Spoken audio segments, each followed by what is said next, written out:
मैं आपको बताना चाहता हूं, जब भी आप परमेश्वर के वचन को सुनते हैं, उसके वचन के अनुसार चलेंगे, आपके सफलता को आपके जीवन से कोई नहीं छीन सकता। आपका विरोधी कितना भी चाहे कि उसको हम सफल नहीं होने देंगे, वो पूरी ताकत लगा दे आपके पीछे, शैतान आपके पीछे पूरी ताकत लगा दे कि मैं इस व्यक्ति को सफल नहीं होने दूंगा, लेकिन जब परमेश्वर का हाथ है आपके ऊपर, आपका विरोधी आपका कुछ नहीं कर सकता। शैतान आपके आगे जीरो है, वो पैर के नीचे है, वो हारा हुआ है। जब भी आप यीशु को अपने जीवन में आने देते हैं, तो इससे ये कंफर्म हो जाता है सफलता आपकी है।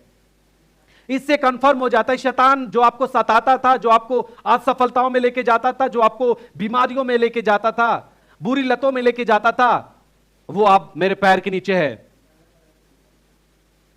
उसका मेरे ऊपर कुछ अधिकार नहीं। जब यीशु आपके जीवन में आता है, एक बात याद रखें, जब यीशु आपके जीवन में आएगा, सफलता आपके जीवन में आएगी। आप दूसरों के लिए उदाहरण बन जाएंगे। जब यीशु आपके जीवन में आएगा, आप दूसरों को रोशनी देने वाले व्यक्ति बन जाएंगे। जब यीशु आपके जीवन में आएगा, जो व्यक्ति असफल हैं उनको सफलता की ओर रास्ता दिखाने के लिए आप वो व्यक्ति बन जाएंगे, यदि आपके जीवन में यीशु मसीह आ गया है तो। हालेलुया। पड़ोसी से बोले, जवानी की अभिलाषाओं से हमें भागना है। देखिए, मैंने आपको एक बात पहले बताई, जो अगर यदि हमारे जीवन से यौन की इच्छाएं उठती हैं, वो गलत नहीं है, लेकिन उसे हमें कंट्रोल में रखना है, संयमी बनाकर रखना है। यदि भाई आपके जीवन में ये एक गिफ्ट दिया गया है, तो वो स्वाभाविक है कि वो जब समय आएगा तो हमारे जीवन में वो स्वभाव उठेगा, इच्छाएं उठेंगी। लेकिन हमें करना क्या है, उस इच्छा को हमें थाम कर रखना है, संयमी बनना है। आप याद करें, जब आपको जुकाम हो जाता है और आप कुछ मेडिसिन लेते हैं, डॉक्टर्स को दिखाते हैं, और पता चलता है कि आपको अब ठंडा पानी नहीं पीना है, आपको कोई ठंडी जो चीजें ठंडी होती है उनको खाना नहीं है ना पीना है, तो आप क्या करते हैं? नहीं खाते पीते हैं। क्यों?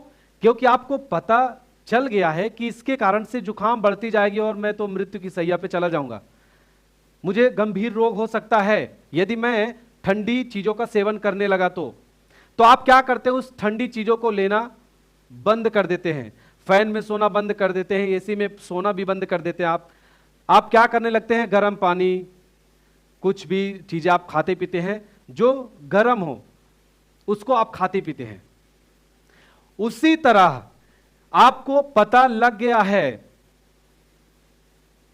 कि जो हमारा गिफ्ट है, जो हमें दिया गया है, उसका एक समय आएगा हमें इस्तेमाल करने के लिए, हमें उसका आनंद लेने के लिए।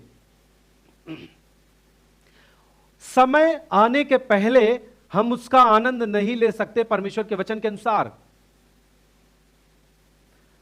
हमारे जीवन में यदि परमेश्वर ने हमें ये जो इच्छा है वो डाला है, तो वो एक समय निर्धारित करके रखा है, उस समय आपको ये आनंद पूरा करने के लिए मिलेगा।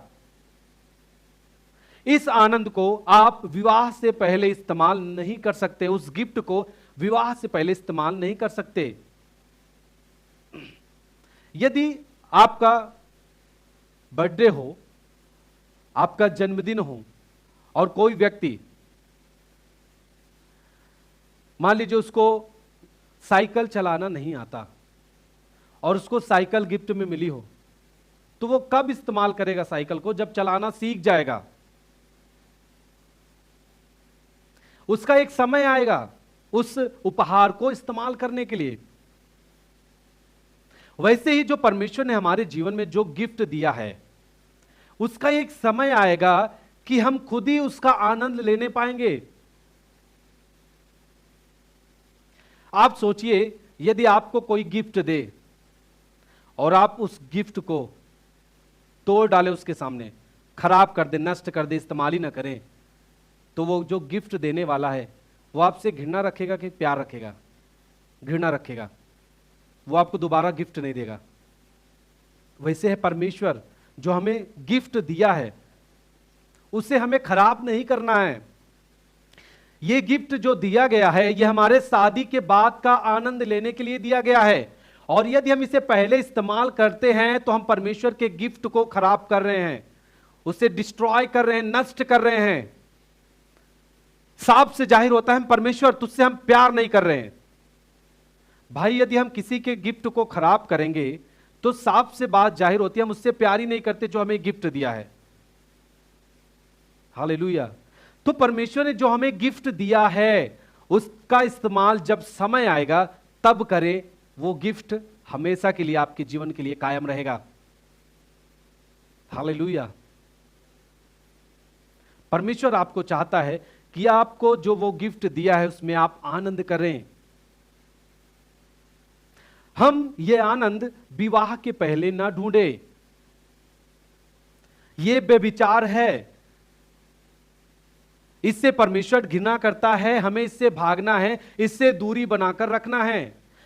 इससे क्या होगा कि जो आपका आने वाला जीवन है, जो आपका आने वाला जीवन साथी है, उसके लिए आप आनंद का कारण नहीं बन सकते हैं।